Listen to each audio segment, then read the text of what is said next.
মায়া খুব খারাপ একটা জিনিস। বিশেষ করে আমারে যে আল্লাহ এত মায়া দিয়েছেন, আমি মানে এই মায়া নিয়া মায়ার বহন সইতে পারি না। আমি ক্লান্ত। আল্লাহ আমাকে এত মায়া কেন দিছ? তো যাই হোক, 13-14 দিন চলে, মানে 11 তারিখ থেকে 22 তারিখ পর্যন্ত বিথি তোবা আমরা একসাথে এই কয়দিন একই সাথে ঘুমাইছি, একসাথে খাইছি, একসাথেই সব কিছু করছি। মানে কোথাও যাই গেছি, যা করছি, শপিং টপিং, ঘোরাঘুরি, এনজয় টেনজয় যত যাই বলেন, সব একসাথে করছি। কিন্তু ওরা আজকে চলে গেল।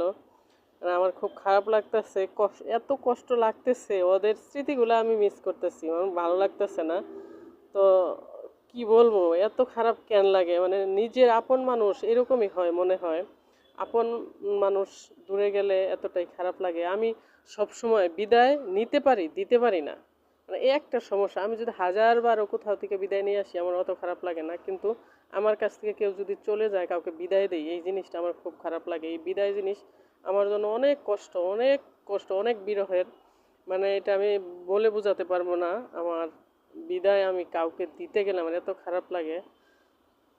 কি করব, কিচ্ছু করার নাই। ভালো থেকো, সুস্থ থেকো।